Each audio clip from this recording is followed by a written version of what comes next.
everybody. I decided to come on here just to talk about things that, you know, how you think about things and you wonder if people think about them too. This is going to be a lighthearted upload. Um, Sometimes when you're doing uh, uploads about things that are hard to handle or hard to listen to, it gets into your mind and causes issues. So I just wanted to come on here and just talk a little about anything or whatever. Um, I have been on YouTube doing upload. I don't want to. It hasn't been a year, but I told myself that I was going to be on here long enough to get out 100 uploads, and then I was just going to leave them up. My main goal to come on here was to spread God's word. I don't know if I talked about this before, because I believe it is very important. That's what he asked us to do. If we want him to come soon, that's what we need to do, because that's what he said, that when everyone hears the word, then he will return. So, just talking about or going out in the community and talking to people, I didn't think, I was like, what could I do to get it out to more people? And so I thought, well, YouTube, because you can put it out there, leave it up, and eventually people will come on or see that it's there and listen to it. So that's why I initially came on. That's still the main reason. But I also wanted to make my people aware of why it's important for us to stay on top of the news, stay on top of things that are going on, and because I don't think there are people that are consciously aware, but I don't think that some people take it seriously. We are being, right under our noses, we are being taken out, and we seem to think about other things that are really not important. But anyways, I said I wasn't going to talk about those things, but that I just wanted to give you a little something of reason why I was on here. I hope my uploads are helping people. If you feel there's something I can improve on, you can let me know, because I do these for you guys. Anyways, let's start. When I was when I was younger, I always thought I was different because I would do things that I didn't like. I wasn't interested in some of the things that other kids were. Like, I had to be in the house at a certain time so I could watch Quincy, because I always wanted to be a coroner when I grew up. Don't ask me where that came from. I don't know, but I had to watch Quincy. So my cousin actually got a chance. She applied for a job. She's in the medical field. She applied for a job to assist the coroner, and she's always, she's tough. She thinks don't nothing bother her, and she's whatever. So she applied for this job, and the coroner told her, I usually lose people when I start to cut open the digestive tract. And, my cousin, oh, that's not going to bother me. Blah, blah, blah. So I get, she got through the, because I wouldn't even got through the looking at the body. And so that's why I say I don't know why I thought I could be a coroner. But she got through the initial, the brain and opening up the cavities and checking the heart and whatever. So she said it was time to, get to where he said he loses most people. And then she said when he cut open the intestines that she ran out throwing up because that was a smell. Now she had on a mask, and she also had to put that stuff under your nose, where she said that she couldn't get that smell out of her nose for days. So yeah, it takes a different type of, everybody has their own gifts or whatever, and we need coroners, but I just wonder how, because there's certain things I couldn't see every single day. It would affect me. But so it takes special people for special jobs. But like I said, I don't know what made me think that I could be a coroner. But that soon left me. And then I decided, well, this was some years later, that I wanted to be an FBI agent. I'll have to tell you that story another day. But what I wanted to talk about is the changes from, I'll call it back in the day to now. Just things that I think about. Didn't food taste better when we were little? I was able to smell the grass and the dirt and the rain when it rained, and all those memories that you would have, like pleasant memories. I don't drink coffee, but I used to remember my grandmother in the morning when we were going to school. We went to their house, and she would have breakfast for my grandfather, and he drank coffee, and just that smell gives me warm feelings, because that was my grandmother's house. And I probably told this story over because I cannot, my brain can do all kinds of things, but I went out and got a coffee maker just so I could brew coffee, so I could remember that smell, and then throw it out because I don't drink it. But kids back then, we played outside. We would get up early in the morning and be outside, and didn't want to come in till evening. You had to be called in because we played. And I remember we climbed trees. I used to climb trees. We used to play football in the graveyard. I used to ride my bike with the guys, and we would, you know how you put the brick down and then you put an old piece of wood or whatever so you could jump your bike. We used to do that. I rode skateboards, just all kinds of stuff. Yeah, I was a tomboy, and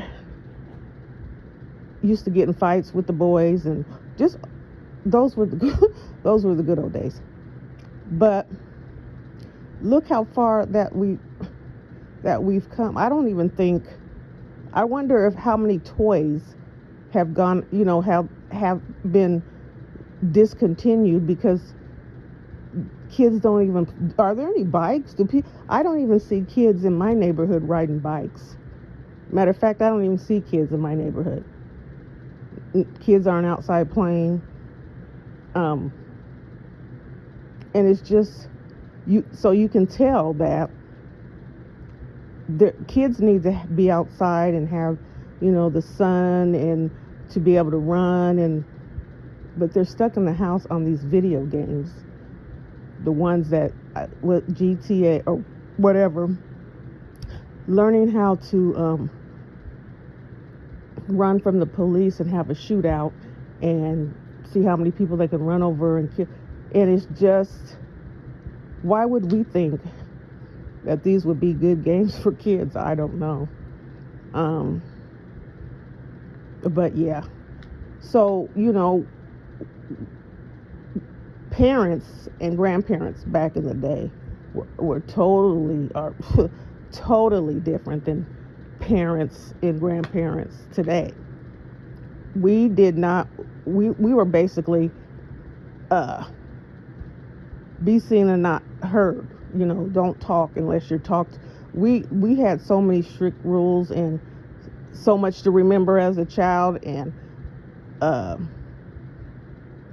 we followed those. There was no ifs, ands, or buts. We didn't go against anything that our parents said, and we did what was told, or we had severe consequences. I used to, when my mom, if we would be out somewhere or at church or something, and you know how the famous kids are playing in the pews or whatever, and then your mom gets that snap finger or whatever, and you turn around and look at her, and she tells you you're going to get it when you get home. Why do they do that? So now my whole day is ruined because I'm going to be in trouble when I get home. So I can't even enjoy my day. And most of the time, she didn't even do anything when I got home. I think the parent just wanted to put that in you so your day can be ruined. And so maybe the next time you'll think about that before you do it again. So yeah, we were just, and some people would have said that, it was harsh. And some, if it was harsh, but if a parent did it out of love and they just wanted to make you a better person and they didn't go overboard, I don't think it was child abuse. I just think that they demanded you need to be respectful. You need to know your place. You're a child. We didn't get to sit around and listen to grown people talk. We had to be in another room and play. There was you know how your parents had got together and had parties or whatever, barbecues. We had to be in a whole different area than the adults. Nowadays, kids sit under their parents and know everybody's business and run and tell. It's just we're causing this.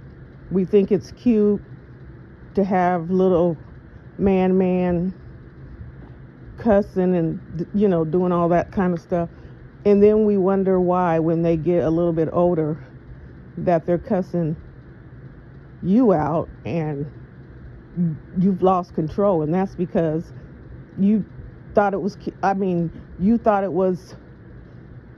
cute to raise your child to be I don't know what it's called, because you're not preparing a child for his future, her future, by just letting them be on video games, listen to all the rap music, dress your daughter in skimpy clothes and think, stuff like that. And I'm not saying, that parents just need to take a look back and see, because I know that they had experienced some of the, the tough love and the demand for respect.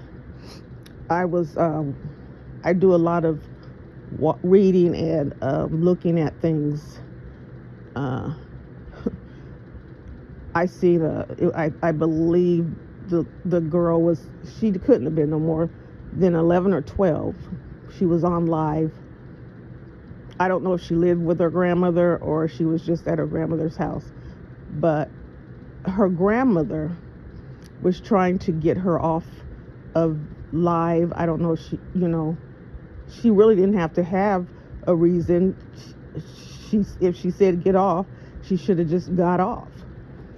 This little girl turned around and with both of her fists started beating her grandmother. Now this woman, and I'm not saying this just to exaggerate the story, she looked like she was 70. And usually when you have a young grandmother, you can't really, tell. You could say, whatever. But she looked like an actual grandmother. Might have been her great grandmother. I don't know. But she beat this woman with her fist on live. And you know how when your mother used to whoop you and every word, she hit you with every word, I told you not to. It seemed like that's what she was doing. She was saying, I told you don't touch me. And every time she said something, she hit her with her fist. And I sat there and I thought, how did she get to the point where she thought it was okay, or she felt that she could do this and it would be just fine? I don't know where we lost the communication because for her to not even get off live, so she knows everybody's listening and watching, that means she feared no repercussions or anything. Back in the day, if you were to even blow hard or at your grandparents, you were going to get a beat down. The whole family was going to come together and take turns beating you down, which was warranted. Your grandmother,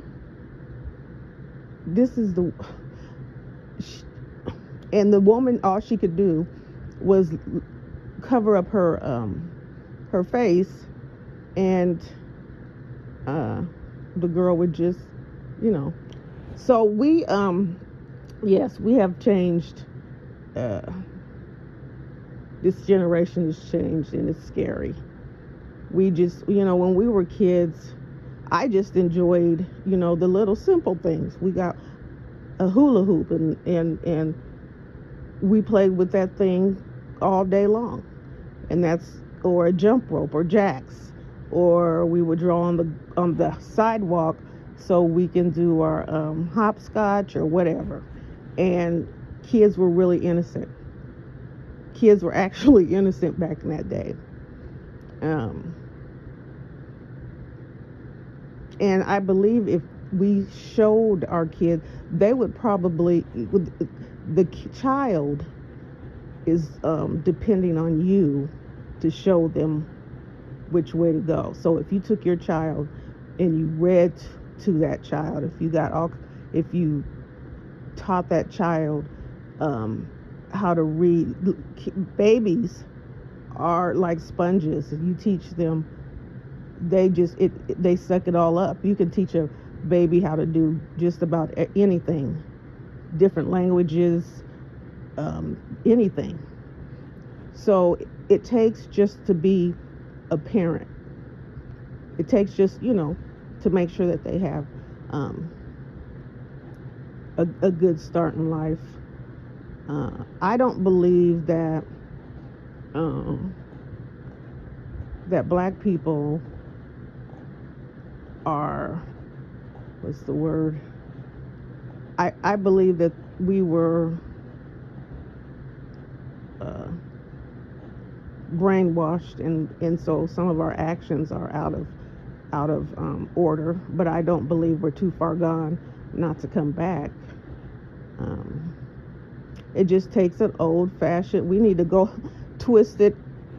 go back in time and bring some of those things back. They're out of, and I know kids get tired of hearing, when I was so and so, I had to walk to school in 10 miles and then take a train, and those stories. And that's true to tell the story. Let you tell these kids don't even want to ride the bus. If they can't get in a heated car and you drop them off, they don't want to go to school. They're just spoiled, just privileged, just and that's not the way we should be teaching them, because that's not how they're going to be treated in society when they grow up. That's not how they're not going to be able to, just to do what they want, or not follow rules or whatever. They're going to, that's what causes them to, to be in prison, or to not have jobs, be fired from every job, because they think that they don't have to do anything. Um, some people um, just are not motivated to do stuff. So if you're not motivated, you're not going to have, your future is not going to be very bright. You're going to accept anything, and that's where you're going to stay. So if you don't have a job, and then you get a job, and I say this because any job is a job, and if you're working, that's all that matters. But what I'm saying is, if you finally get a job and you're working at McDonald's and you don't have any kind of motivation to go any further, that's just where you're going to be. And I'm not saying, because you can work up in your way up in McDonald's and be a manager and make good money. So I'm not saying that fast food is beneath me, if that's the job that I had to work. Matter of fact, I did work at Hardee's, I think, in high school. And who was the president? I can't remember. I can't remember who the president was, but they had passed a law that if you were in school or high school, whatever, you didn't have to be paid minimum wage. So I think we were only getting paid like $2 something an hour. But of course, it didn't matter, because we were living at home, so it wasn't like we had to pay bills or anything. But just imagine an adult who did have to pay bills.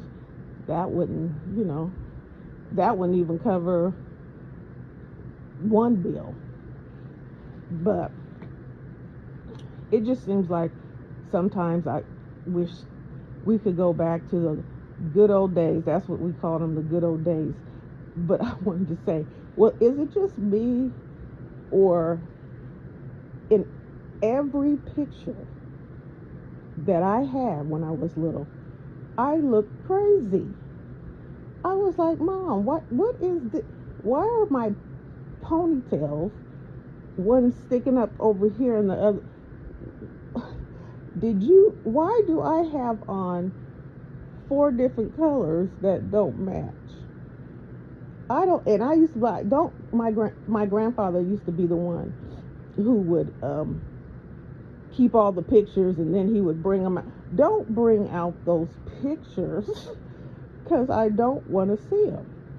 And it was just funny. I'm like, so there wasn't stores where there wasn't cute clothes for kids back then. I don't know. Maybe parents didn't think that was important. My grandma used to say, as long as they're clean, don't worry about it. Okay, you're right. As long as we're clean, that's all that was important. We just have become distant from our roots. Families, if you're still a family that all get together on holidays, or have an annual reunion, or get together when it's grandma's birthday or whatever, I miss those times. We used to have, and when my grandmother was here, she made sure that we spent, we all came together, whether it was Thanksgiving. And my grandmother was the best cook I ever. She was the best cook. But she never wrote anything down. And when you ask her, how did you make, Grandma, how you make that because she made the best dressing, just anything. So I asked her one year, I said, Grandma, how you make your dressing? Now, what she would do is tell you what the ingredients are, but she didn't tell you how to make it. So when she said, I have bread, blah, blah, blah, blah, okay, but she didn't tell me that I needed to leave the bread out for however many days so it gets hard. So my first dressing was made with soft bread and all the other it tastes like dressing, but it wasn't, dressing.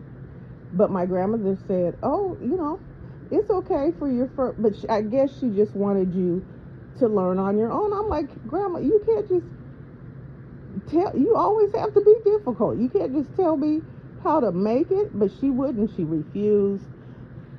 I'll tell you what the ingredients are, and you make it yourself. Well, eventually I learned that how to make it. But is it me, or does all black women not use measuring cups, or measure their seasoning? We just shake it until we feel like that's enough. Because I don't use a measuring. I don't even think I have a measuring cup or measuring spoons. Um, so I guess these are things that get passed down from uh, one generation to the next. But food has just always been the comfort. When we got together, we had good food. We sat around and we laughed, or we played games. Um, our game was, we would do family trivia, where we guess who in the family did this, and that used to be fun. And we played ghetto charades, which is now, back then, which is now a game in real life. Too bad we didn't patent that back then and all be rich right now. But we just wrote words on a piece of paper, and then we would act them out, like any old thing. And we used to just have fun being together, and we looked forward to that. And I think even school, I don't know how you can learn with a computer. I mean, they're not even in school long enough to learn it. I remember that big backpack that I had to carry all those heavy books, my pencils, and whatever else, gym clothes or whatever else, to school. Carry this all day and sit at a desk and write. We might have had a overview or whatever those things are called, but we didn't have computers, and we actually did work. We did it pencil to paper or pen to paper, and had equations that were given to us that we had to figure out and learn how to do it, or take it home for homework. Do kids even have homework these days? Do they make them take work home? So what I fear, what the future would bring, if we were having a bunch of kids that aren't even learning the basics, because teachers aren't even pushing. That one teacher that kind of took a liking to you and told you could do this and do that. I don't even know if they have those kind of teachers anymore, to push a student to be great. And it's just I think kids, we just want to give them more than what we had, and so we lose something in the midst of doing that. And just that, we just need the family back. We just need that family dynamics back in our lives. It was a time where you could just sit and relax and not think about the bills or work or anything. You just had laughed and had a good time. And I don't know about your family. This is the thing that made me mad. Why at the barbecue? And I might have talked about that kids had to eat hot dogs, and the adults were eating chicken and ribs and whatever else, but we got hot dogs. That's not fair. I don't even think we got I think we got hot dogs and chips, but I know that there was baked beans and potato salad and all that good stuff. Yeah, and we got hot dogs and chips. And then your parents would call you to dance for them and give you money, and you were just free. You was a kid. You got to be a kid. You didn't have any care. You didn't have any worries in the world. You were just a kid. And we need that back, because some of these kids are just, I don't know. But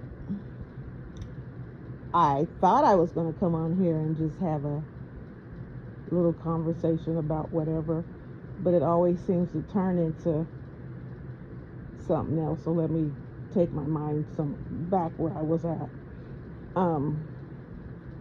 It seemed like back then cars were built better. Like they were, they took, you could have a car and hit a telephone pole and just bend your fender. But now I guess the cars aren't supposed to be as strong. They're just supposed to look pretty or look nice or whatever. But I will tell you one thing. I don't know how the Teslas, I've heard they had a few problems, but I read the story of a man. He had his wife, and his 2 kids or 3 kids in a Tesla, and he wanted to kill himself and his wife, so he drove off a cliff. That car was mangled, but everybody survived. I said, I'm going to get me a Tesla. Those things must be sturdy. The car, I don't know how they walked away from that. Out of that car looked like a puzzle, but they all survived him driving off of that cliff. But then again, it was the Lord. He said, you don't decide when it's time for them to go. So I guess that wasn't time for them to go. We used to have this program in the summer where whatever park, all the parks would have, you would go up there. They had, what were they called? People that ran the park, and we would swim and play games and have lunch. We did that I'm telling you, we were outside all day long. We even went out in the winter. Have you ever been outside and you didn't have no gloves, so you had socks on your hands, and you had snot just rolling down your nose, but you wanted to be outside? It was cold, but that's where you wanted to be. So we played out there in the snow, in the heat, whatever. We were outside. So that's a wonder. I wonder if some of the things that we used as kids. So do they sell sleds anymore? Because I'm sure maybe there are people who still go sledding, but where I live, I don't see a lot of anything that we used to do when we were kids. I used to skateboard. My mom bought me a bike for my birthday, and it used to fold. You could fold it so you could fit it in the car or whatever. And everybody thought my bike was so, I was, smile. My bike was the envied bike, and when we rode around. My cousin and my friend got on it one day and rolled down the hill, and it folded up on them, and they were hurt, but I don't think they got really hurt. But after that day, my grandfather welded that bike together, and it never folded. I was mad, but of course, I didn't I didn't want me to get hurt. So he welded my bike together so it didn't fold anymore. But anyways, I just don't. I just enjoy that, and I wonder if we had given these kids that same kind of, go outside and play, and not introduced all this things to keep them inside and mess with their brains, that things would be different. And is it just me? Didn't we have just like one rapper at a time? I don't remember. Like you knew the rapper because it just seemed like they were the only one. Like I didn't, when it was Little Kim, and women are different, but when it was just Little Kim, it was just Little Kim. It wasn't the battle. I don't remember any other. They all took turns being, Eve and MC Light and Queen Latifah and Moni Love and Foxy Brown. But it just seemed like they all had their own shine, like at one time. Or LL Cool J was hot, this, whatever, and then these groups were hot. I'd be listening to a song and I'd be like, oh, it's nice. Who's this? Oh, that's Rob Beebe. Who's Rob Beebe? I have never. What do you get to put out a song? There is a new rapper every week. I don't know. That's probably why there's so many babies and queens. They're gonna run out of names. I have never in my life. You can't keep up. I don't know how these young kids keep up with all the new songs and the new rappers, because they come out 2-3 of them at a week, and it's just ridiculous. It was simple back then. We hip hop it to the hip, or hey ho or whatever. We didn't have to memorize 7 rap songs a week. And me and my friend back then, and I'm sure other people did this. We used to sit down and write the words of the rap song, so we would have to let it play, write it down, rewind, get the rest of. We would do that so we could learn the lyrics and rap along to the song. But I think kids nowadays, they just hear it so much it stays in their brain and they'll rap it over and over again. But back then it was just, simpler. It's just like you didn't have to, there wasn't a lot to just boggle your brain with. We just lived simple life. One thing I did not enjoy is, for some reason, your parents thought that you needed to eat certain things even if you didn't like them. My mom knew I couldn't. I hated liver. I didn't want any parts of it, and she would cook it, and every time I would come home, she's in the kitchen making liver, and I'm like, I'm not eating it. She tried everything. Put steak sauce, put ketchup. I don't care what you put on it. It's nasty. So my mom would put that in front of me, and she would tell me, and you can't get off the table until you eat it. So I would sit there.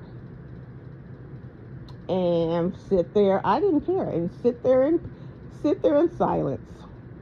I never begged her, Mom, can I get up? I don't want to. Never. I sat there in silence the whole time until it was bedtime. She would go to bed because I was not eating. I don't think that that's right to make a child. How can you make a child eat something that they don't like? How am I going to eat it? I don't like it. So how am I going to chew it? That yeah. I think she kind of, after a few years, she didn't force me to. I don't really remember her forcing me to eat it.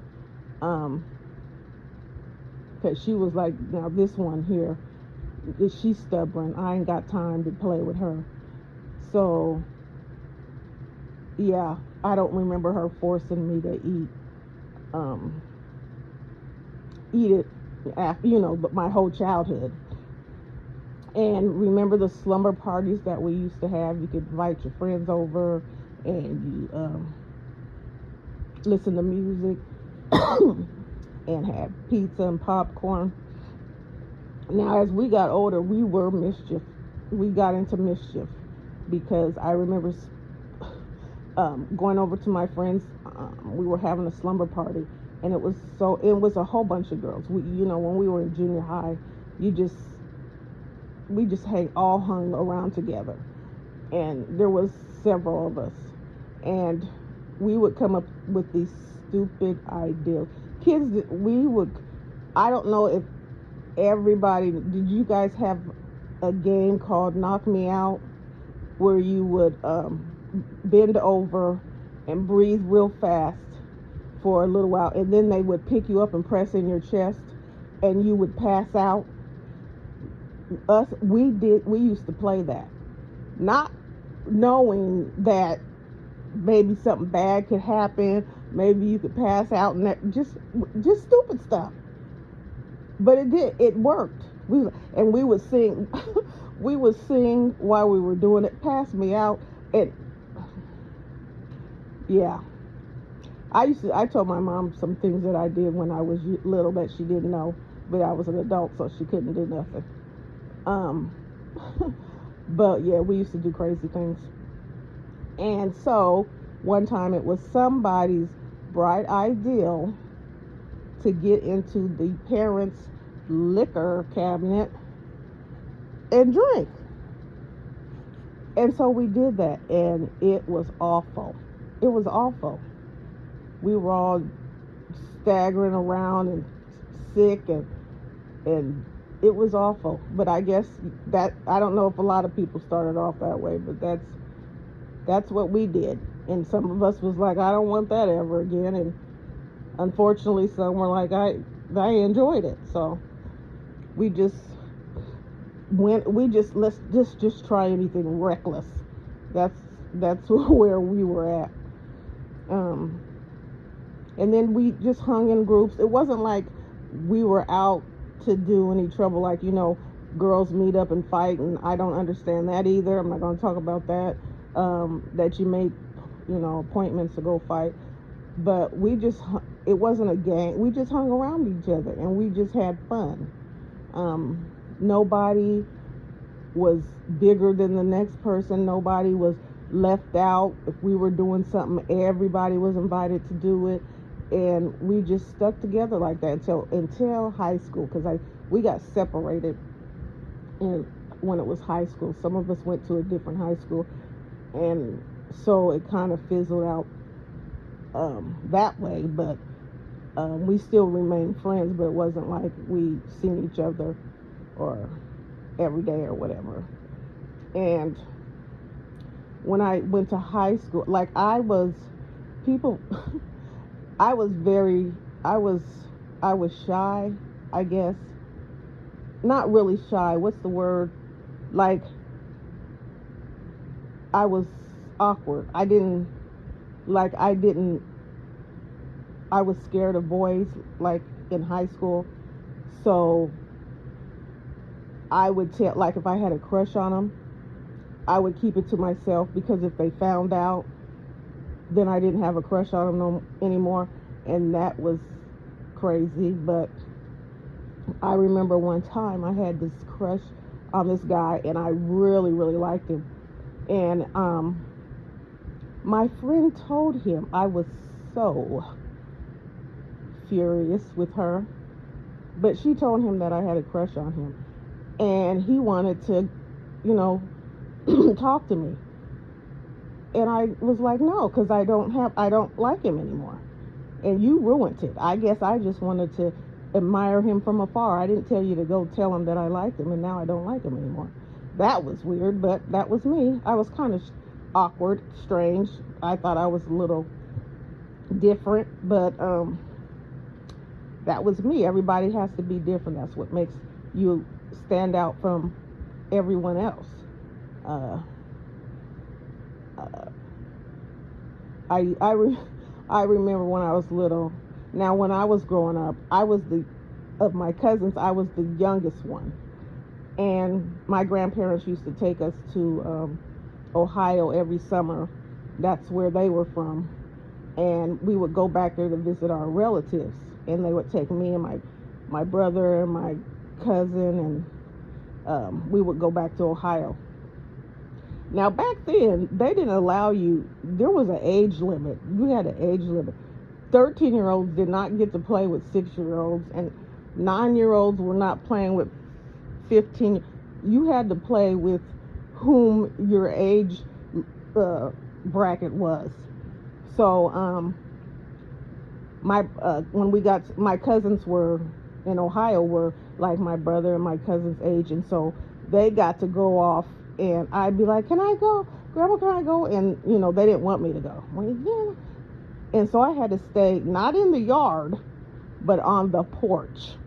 My grandmother made me stay on the porch because back then they didn't you couldn't wander off and come back later and play. No, they she had to be you had to be where she could see you or snatch you if she needed to. So yeah, I by myself, I had to stay on the porch, and I would sit there with my grandmother, my aunt, and I think it was my great grandmother, and she used to chew tobacco, and that's where I had to sit my summer days on the porch with um, the older ladies. But what was funny is, now they had no choice but for me to sit there because I couldn't go anywhere else. So when they would sit there on that porch, and people, like just like Friday, oh, look at hi. That's what they would do. Somebody walked past the house, oh, hi, such and such. And then after they leave, it was, that her father, the dad left the house, and they don't know where he went. And the mama think she don't want to tell nobody he's gone, so she's pretending like he's still there. We all know that's what they would do. And I was like, I just want to play. I just want to get away and play. So one time when they decided they was going to go to the park, I snuck off, and they didn't know I followed behind them halfway down. They didn't know I was behind there. And when my cousin turned around and seen me, do you know that she walked me back to the house? I told her we had I forget what we were all together for, but she said, you know what, I don't think you ever liked me. I said, why do you say that? She said, you don't act like you. I said, I don't have nothing against you. And then I brought that, I said, well, you did make me mad when you didn't let me come with y'all, and you told on me, so maybe that's it. And she was like, let it go. But I didn't have nothing against her. But yeah, I spent my summers with the old people. So, but I was just grateful. We got to get out. That's how I know my cousins in Ohio. It's because I got to go and be with them every summer. Because I have family members that I don't even know, cousins, and you should know all your family members. I remember when I went to my dad's funeral, which he was from Ohio, I met all the people on his side, and there were like, he had like nine kids. Um, but I met his, his sister, his aunt, my aunt. And so she was just, she was very nice and friendly, and she wanted to take me to lunch and talk to me. And I was wondering why just me, because there were, maybe I wanted to get to know my brothers and sisters, and I guess, I don't know, but I found out. At that time, I was like, um, they weren't real, and I expect they weren't really too friendly towards me. I had a brother. He was, and matter of fact, we communicated for a while. He lives in Atlanta. And then I had another brother, and I remember him distinctively because the story was, so I have two brothers named Larry, and my name and my sister's name are the same. And I'm like, how did that happen? But anyways, I have two brothers named Larry. So I was like confused. I said, did they pick those? I'm talking to my aunt, and I said, well, did the women pick those names, or why are both the, how do they get those names? And she said, because my dad's name was Clyde, so I don't know where the two Larrys came from. But anyway, she said, my aunt told me that my dad told them that his name was Larry. So they named their sons Larry, blah, blah, blah, whatever. But anyways, I remember my brother Larry, face. I could, because his face looked just like the man in the coffin. Their faces were the same. So you know how you get, and I knew his name or whatever. So you know how you go looking for people or whatever. And so my friend, we found him, and that his name was Larry Williamson, because that was my dad's last name. And look, in that I seen that face, and he was it. No, I don't think, was he still in Ohio? I don't remember. But anyway, we reached out to him. Now, people, that was him. That was him. Wasn't no coincidence. He had the same name, and I remember that face because he looked just like that man. We reached out to him, and he said that we had the wrong person, and he didn't have a dad name, whatever. And I left it alone. I said, well, maybe there's family secrets and things you don't know. So I left it alone. Maybe he fell out or whatever. So I didn't contact him anymore. But so anyway, I got back to when my aunt and my cousin took me out to eat. Now this is the first time I'm meeting her and meeting him.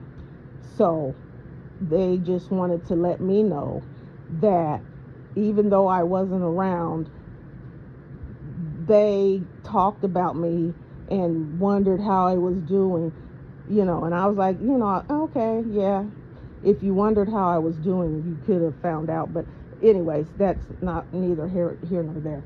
But my aunt, so I'm questioning why they wouldn't get us all together since we were siblings.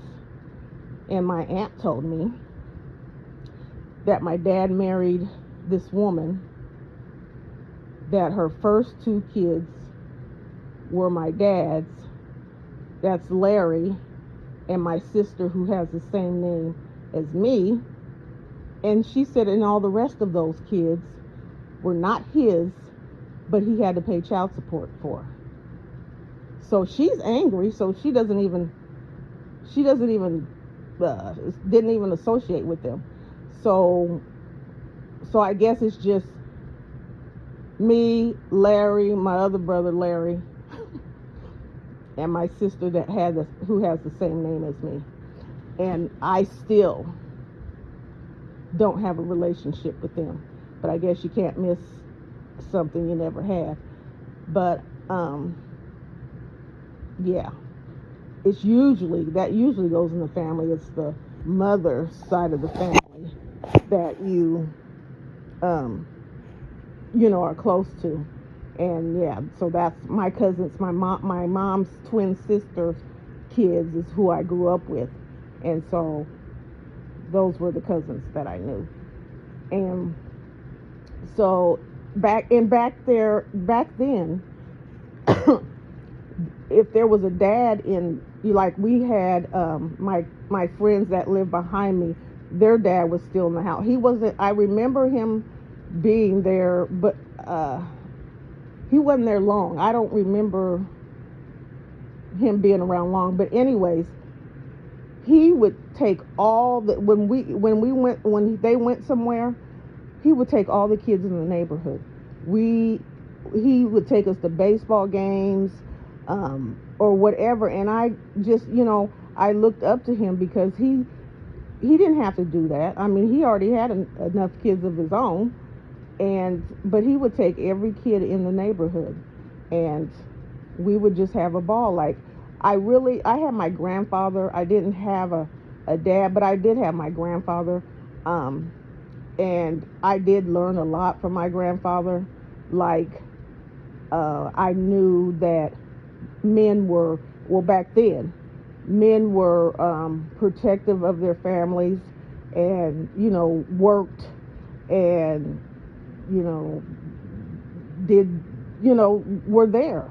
My grandfather taught me how to ice skate. Now, he didn't have skates on. What he would do is, I would have the skates. He'd take me to the ice rink. I would have the skates on, and he would just hold my hand and guide me in, so I could learn how to ice skate. And I used to have fun ice skating. He used to take me. He introduced me to a lot of things, and I loved my grandfather dearly. He really did. He did step up and be that father figure for me and my brother. And when the other siblings start coming, when you're the first two, you usually are closer to the grandparents. When the others start coming, they kind of lose they're like, oh, I ain't gonna, I don't have money for all y'all. But those were, I love those memories. I can think back. My grandmother was I tell you, she was a mess. But I think I got my sense of humor from her. She used to crack me up. She did. She used to crack me up. My grandmother, I had a cousin. You always have that black sheep in the family. Well, my cousin used to steal from everybody and steal from my grandparents. And so, she was like the main topic of the family. So my cousin, and this isn't funny, but she started smoking drugs. And this is when we moved to Minnesota. So my grandmother, she was like scared, because she was like, you hear all those things in the news, and people overdosing, and people just, all them things. And she would be scared, and so she would ask me, she's like, I know this is a lot, but can you look out and watch over her? And I was like, oh yeah, okay, I'll do my best. I don't know, what I could possibly do if she, she's a grown woman. So anyways, yeah, that was my job, to watch over the so I had just moved there, and we all lived in the same apartment. It was her and her boyfriend, and my cousin, her boyfriend, and me. We all lived in that same apartment. So, when I like to meet people. I don't want to, this is as I got older, the shyness, or whatever you called it, you know, it just changed. I like to meet people. I like to know different cultures. I like to know, you know, how other people live. But anyways, she, behind my back, I guess their supplier had came through, and he inquired about me to my cousin. Now, she didn't tell me all the doings, but this is the cousin that I told you guys about that used to get me in trouble, and so I decided to stop following people and do my own thing. But she had been a thorn in my side the whole time, but my whole life. But you know, I was really close to her sister, and so she was there. So anyway, that's another story. So, but behind my back, that I didn't know, she said he wanted to take me out on a date. Now, he was, you know, okay. He was nice or whatever. I remember his name was Renegade. That's what they called him. So anyways, he took me out. I don't remember if we might have went out to eat, but I do remember that he took me to this house where there was a bunch of guys. They were doing all kinds of stuff, like, so I think where he took me was to the spot, and I'm like, why would he do something like that? But anyways, he's taking me home, you know, and, you know, telling me he enjoyed whatever, and could he call me, you know, could he call me later and we go somewhere. And I was like, sure. Now, he was okay, but it wasn't like, ooh, I want to, you know, whatever. I found out that my cousin used me they owed him money, and she used me to clear her debt. He take me on a date and clear. Now, is that not evil? What if he would have been, he tied me up and you just send me off. He just send me off as long as you're there. That was low. She's done some low stuff, but yeah, that was really low. That's your family for you. But you know, you learn lessons. I learned that I lived a very, very sheltered life. I didn't know nothing. But when I moved to Minneapolis, I got a crash course in street life. I was living on the worst street on the south side of Minnesota. And the police used to drive up and down the streets playing self-destruction on the loudspeaker. I witnessed everything from the woman chased it. The man went in the house and came out with soap or whatever they do and keep the real whatever. And she came back and chased him, sicked her dog on him, and then she called the police to tell him that he robbed. It was all kinds of stuff going on. It was like I was a little intrigued, but I was also afraid because I was like, I've never been around this before. I had met this girl that lived across the street from me, and we were sitting on the porch, and we're watching this car full of men drive, and one was sitting out on the door of the car, and here's my naive self. Why are they driving up the street and they're sitting outside sitting outside the car on the thing? Well, we found out when they passed us and started shooting at the house next door to us. Yeah, there was a lot of things that I seen. Like I said, it was life lessons. It was kind of intriguing, but it was also sad. I had met this guy. Well, it was two of them, and they were so funny, but they both were on drugs, and they would come around there, and they were the ones who would, tell the people, because Caucasians would come there, but they didn't really know, what, they were scared to be around, so they would give their money to these people, and then most of the time they would come out with soap, and then run out the back door. But anyways, they were so funny. They cracked me up. So we used to talk. They were really, really nice. And so I'm not saying that I think that people that are on drugs are not nice, but you just think that that was their main thing, and that's all that they thought about. But they were very, very nice, and they were just funny. I love to laugh. That's all. I love to laugh and joke and have fun. But what did I say that for? Oh, one of them did that soap trick one too many times. They found him in the alley with a knife in his chest.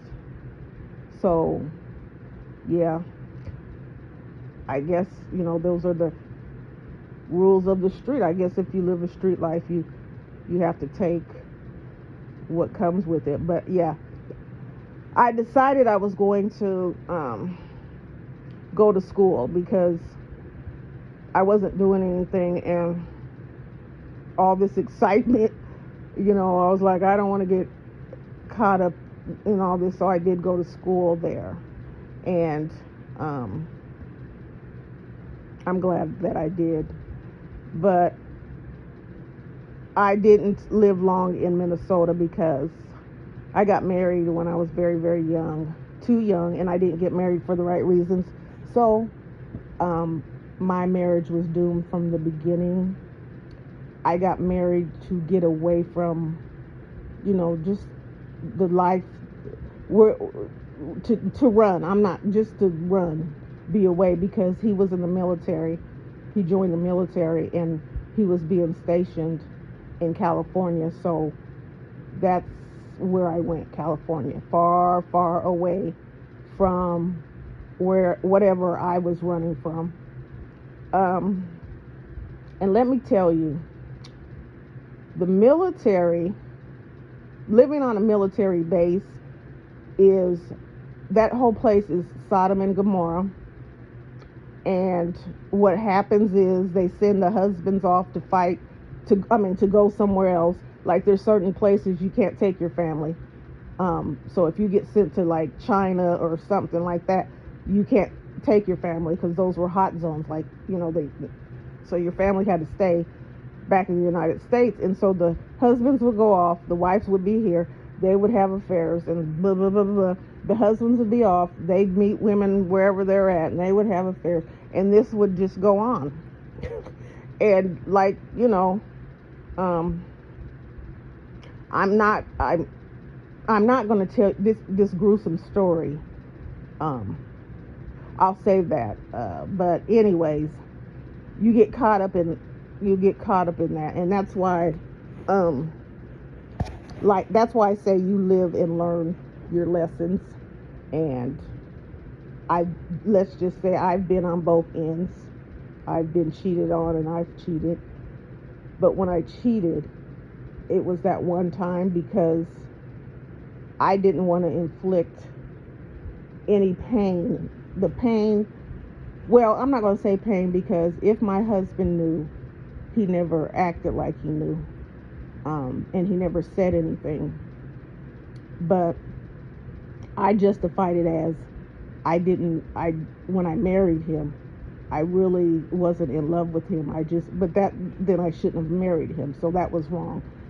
So in my mind, what I decided that I would never, ever do that again, because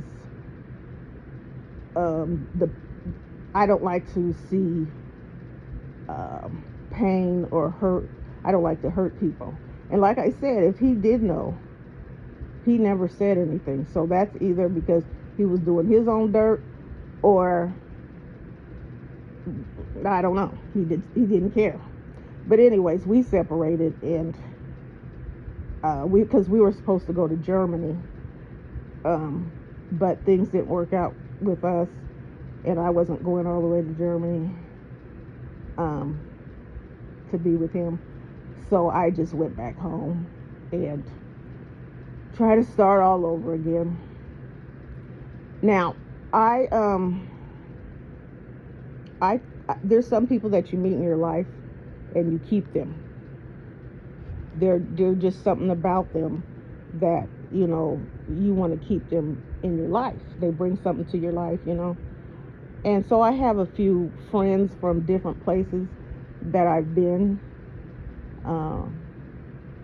because I like people. I like to see how other people think and how they, you know, if they just, I just want to know if I'm the only person who feels this way. Like, I have thoughts in my mind and I'm like, I just wonder, does anybody else feel like this? Am I the only one? Am I crazy, or what's going on? But I will say, being on YouTube, I get a chance to meet a lot of different people from a lot of different places, all wrapped up together. And I've met so many great people on here. I will say that. I'm not naive. Like I said, I don't consider them my friends, but they are my YouTube friends. And one of them, because when I was younger, I had this friend. We had the strangest. We were like meant for each other because we both had this weirdest sense of humor. We and if he started something, we didn't even need to say, let's do this, because if he started to do something, I joined in. If I started to do something, he would join in. And that was just like, we're walking in the mall and I decide that I'm going to start singing in the mall, he'll just join in. It was weird, but no, I don't think anybody else got us. It was just me and him. And I was like, I have never found a friend like that since. I remember one time and mind you, we were not kids. We graduated from high school, so we weren't kids. We were, you know, late, early, whatever, just doing stupid stuff. we would be in Quick Trip parking lot and ask, excuse me, sir, could you tell me where the nearest Quick Trip is? And we would crack up, just stupid stuff, but it was fun, you know. And I was like, I am never going to have a friend like that ever again. And it's so funny because I don't think she knew what I was saying so I go in this chat and, you know, you meet people. But I met this girl, Leah, and we just have fun in there. But reason why I know that she is just like me, or I might have found a friend just like him, is because sometimes I would get, the first time that I went in there and I put, you know, those not the emojis from the, like, you could get the emojis from here and then you can go down and get those funny cartoon looking emojis. I filled up my whole my whole thing with like one of the emojis, and I was just, and then she turned around and did it, just like I didn't have to tell her, let's just she turned around and did the same thing, and we did this we just kept doing it, and it was like, I found her, somebody who gets me, somebody who knows exactly who gets who I am and how I like to have fun. And we're still cool to this day. Miss you, Leah. I've met some other wonderful people. Miss you, D Love. I call her D. She's been my friend on here, and she always encourages me, and I appreciate her. There's sometimes, like I said, you need to give people their flowers while they're still here, because they're not going to have them when you show up with those, because they're not going to know that they're there. I want to shout out Sirius. This one, I've been trying to get her to come on my uploads with me and just talk. But she is so knowledgeable. She has her words are just um, she just encourages. She's very encouraging. Um, Dee Dee, that's my I call her baby cakes. Um, she's so sweet and she's so innocent and like you just want to protect her because she's just so nice and so sweet, and you just want to just like don't don't bother her. Don't you dare do anything to her. Um, yeah, I admire Professor Cupcake.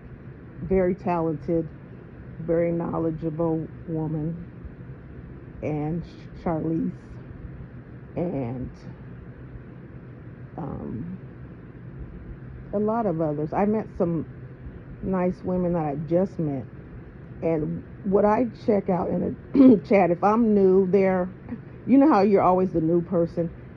The women that I went in this chat, most of them, I'm not going to say I don't remember, but you can tell the majority of them just accepted me. You know how you're the new one, like, who she thinks she is and where she come from. It wasn't like that. They accepted me and they talked to me, and we were cool, and we, like we were, I've known you for a long time, and that's what I appreciate, because that's my whole thing. Black women don't have to hate one another. They don't have to dislike or distrust one another. We do it because it was ingrained in our head to do it, and we're still doing it, and there's no reason to do it. And most of us don't know that we don't have to be there, but when you find a group of women that feel the same way as you, that's refreshing, because I don't hate especially, how could you not like someone that you don't even know, first of all? And we're all in the same boat. We're all, we've all been brutalized or discriminated or whatever. So why not come together and hold up each other? And so I appreciated those women in that chat. Hi to everybody over there. And to my good friend Neutral, he calls himself Neutral Nika, but I call him Neutral. I appreciate him because when I first came on here, he was the one who showed me the ropes. Like, you have to stay, a little secretive, because you don't want to put. Because I didn't know. I had my full. I'm not going to go into that. But I appreciate him. He's been really, really good to me and trying to help me, along this YouTube journey. And there is so many others that just, Looney, who shares me out and just tells me that my content is, keep up the good work, and Chef, who leaves good messages and shares out my good content and shouts me out, and the realist, he tries. I was like, I need to get my channel.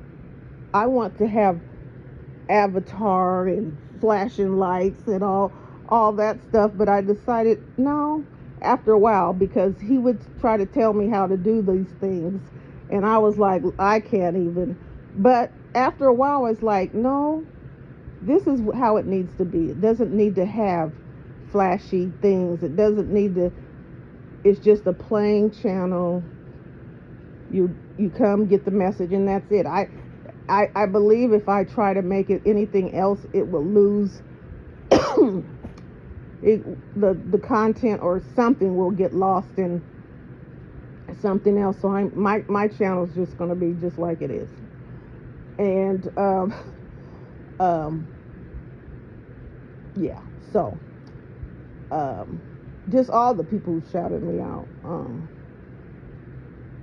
believe in me, or just tell me that you're, you know, keep up the good work, because sometimes you don't know if you're,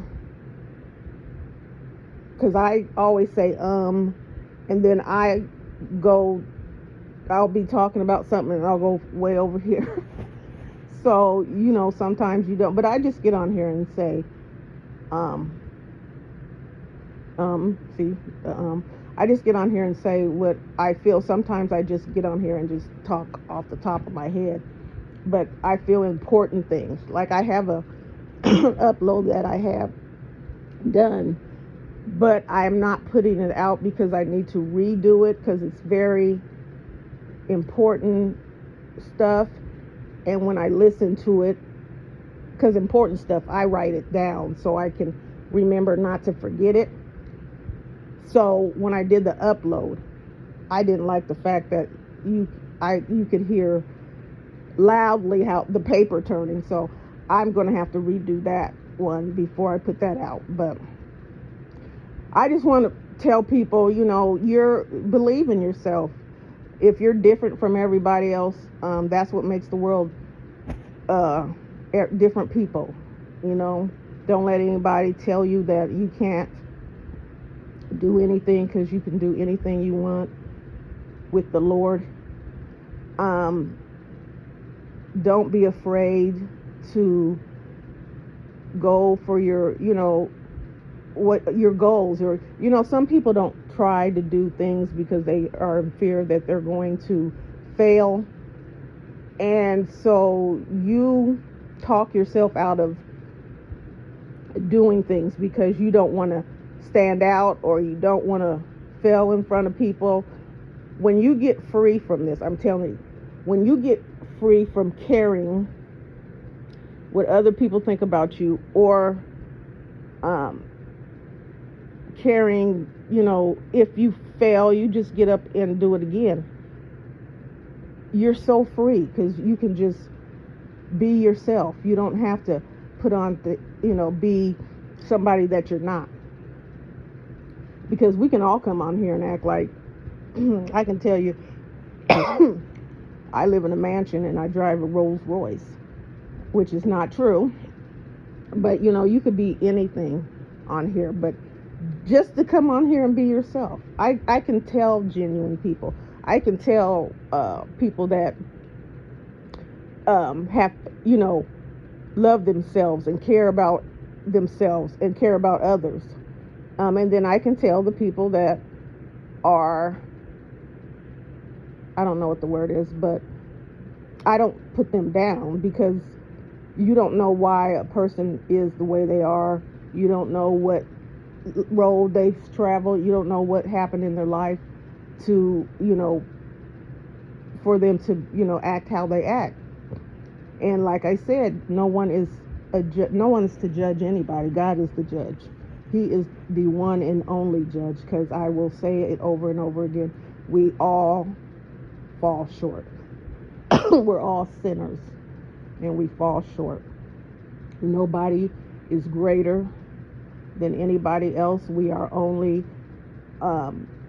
saved by the grace of God, who sent Jesus to die on the cross for our sins, to give us an opportunity to be in heaven. And you just have to stay steadfast with God. And that's what I want for my people. I'm not going to say I don't want everybody, but you know how when you read, I just know that black people have suffered, still suffering. Excuse me. Been through a lot, beat down, and just everything. And so what I want for my people is to believe in something, to believe that this is not what was meant for them. There's somewhere better for them to be. And I just want everybody to be able to be there. That's all. But I've talked long enough. I will get my other upload after I redo it. I will get that one out I have some other ones I will continue to put out. Um, Black people from the past and what they have done. Because, like I said, when I was in school, my teacher just, through the whole month, just told me that we were slaves